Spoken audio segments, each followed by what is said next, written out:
Hello everyone, कैसे हो आप लोग। तो आज मैं आप लोगों के साथ डिस्कस करने वाली हूँ। अभी जैसे कि आप सभी जानते हो कि सीटेट में 10 दिन ही बाकी हैं, 10 से 11 दिन बाकी हैं आपके एग्ज़ाम में। तो इस टाइम मेरी स्ट्रेटजी क्या थी, कैसे मैंने 10 दिन पढ़ा था और जिससे मेरे दोनों पेपर क्वालिफाई हुए थे फर्स्ट अटैम्प्ट में ही।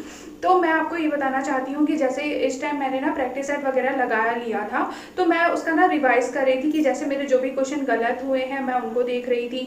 और ना जैसे सीडीपी के मैंने एक सेट लगाया है तो मैं उसी को जाके रिवाइज कर रही थी, मतलब पढ़ने के तौर पे मैं पढ़ रही थी कि हाँ इसका आंसर ये होगा, इस क्वेश्चन का आंसर ये होगा। और जो क्वेश्चन मेरे सही थे मैं उनका भी रिवीजन कर रही थी और जो गलत थे मैं उनका तो कर ही रही थी। ये काम मैंने सीडीपी में भी किया था, हिंदी में भी किया था एंड इंग्लिश में भी किया था और ईवीएस में भी किया था, क्योंकि ये सब सेम क्वेश्चन ही घुमा घुमा के पूछते रहते हैं। जैसे यूपी टेट जब हुआ था तो यूपी टेट में तो सेम जो प्रीवियस ईयर सेट था वही दे दिया गया था, प्रीवियस ईयर सेट उठा के सेम सेम, आपको तो पता ही चला होगा।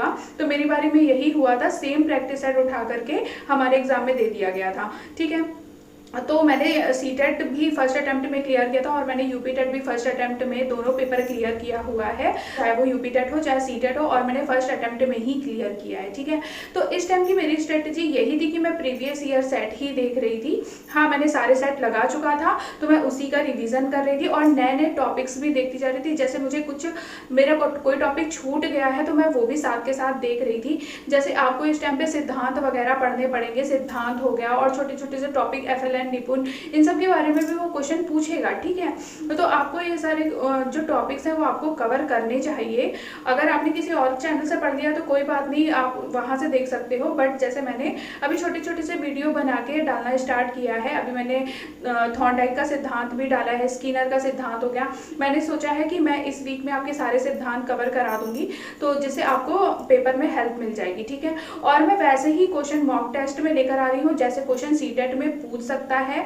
ठीक है, जैसे मैंने मॉक टेस्ट में अभी 330 क्वेश्चन करा दिए हैं, 300 प्लस क्वेश्चन मैंने वहां पे करा दिए हैं। तो आज जिन्होंने भी वो वीडियो नहीं देखी है वो जाके देख सकते हो। ठीक है, और साथ के साथ मैंने सीटेट का प्रीवियस ईयर सेट भी करवाया है, चाहे वो सीडीपी का सेशन मैंने पूरा करवा दिया है, हिंदी भी करवाया हुआ है मैंने, मैथ्स भी कराया है, एक सेट मैंने इंग्लिश का भी कराया है, ईवीएस भी मैंने कराई हुई है। तो मुझे पता है कि कैसे क्वेश्चन वहाँ पे बनते हैं, कैसे पूछे जाते हैं।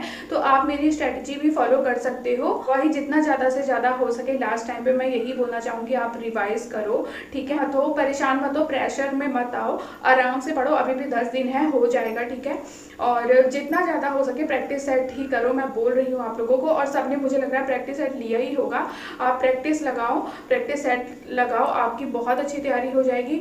और एक प्रैक्टिस सेट को आप 2 से 3 बार करो, 2 से 3 बार रिवाइज करो। एक बार लगा चुके हो फिर से लगाओ उसको, जब आप दोबारा से पूरे प्रैक्टिस सेट लगा चुके हो तो दोबारा से जाओ और फिर से लगाने का ट्राई करो कि अब आपके कितने नंबर आ रहे हैं और आपको कितने नंबर चाहिए। आपने ना मतलब पूरा बना लेना है कि आपको सीडीपी में कितने में से कितना चाहिए, हिंदी में कितने में से कितना चाहिए, इंग्लिश में कितना चाहिए, ईवीएस में कितना चाहिए, प्लस मैथ्स में कितना चाहिए। ठीक है, आप एक टारगेट पहले बना लो, उसके बाद आप सेट लगाओ, उसके बाद आप देखो आप टारगेट को पूरा कर पा रहे हो या नहीं कर पा रहे हो आप। ठीक है, ऐसे आपको पहले एक टारगेट फिक्स करना पड़ेगा, उसके बाद आप प्रैक्टिस सेट लगाओगे ना तो आपको ज़्यादा अच्छी तैयारी समझ में आएगी। ठीक है, कि आपको और कितना इम्प्रूव करने की ज़रूरत है।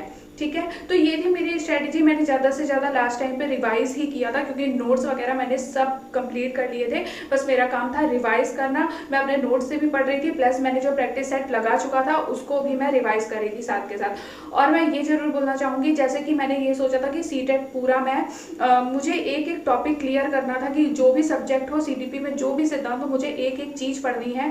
तो मुझे कहीं पर भी एक साथ नहीं मिला, यूट्यूब हो गया या अदर जगह हो गई, मुझे कहीं भी एक साथ नहीं मिला। मुझे बहुत ढूंढना पड़ा, तो मैंने इधर उधर से ढूंढ के बहुत ज़्यादा अपने नोट्स तैयार किए हैं। चाहे वो सिद्धांत हो गया, विप्रेरणा, व्यक्तित्व, मनोविज्ञान, कुछ भी हो गया, सीडीपी का ऑल सिलेबस मेरे पास कंप्लीट है। मैंने नोट्स तैयार किए हुए हैं और मैं अपने नोट्स से ही आपको मैंने सिद्धांत वगैरह अब पढ़ाना चालू किया है। लेकिन हाँ, मैं अपनी पूरी कोशिश करूँगी कि इस वीक में मैं सिद्धांत वगैरह जितना भी है मैं कंप्लीट करा दूँ। और यहाँ तक कि हिंदी पेडागॉजी हो गई, इंग्लिश पेडागॉजी हो गई, ईवीएस पेडागॉजी हो गई, इसके नोट्स भी मेरे पास हैं। तो मैं कोशिश करूँगी कि उन्हीं नोट्स को मैं कैप्चर करके उन्हीं नोट्स से आपको पढ़ा दूँ। ठीक है, तो आई होप आपकी अच्छी तैयारी हो जाएगी और लास्ट 10 डेज में मैं कोशिश करूँगी आपकी बहुत अच्छी तैयारी कराने के लिए। तो बने रहिए मेरे चैनल के साथ और वीडियोस देखिए, लाइक करिए, शेयर करिए, सब्सक्राइब करिए, बहुत सारा प्यार दीजिए। Thank you so much.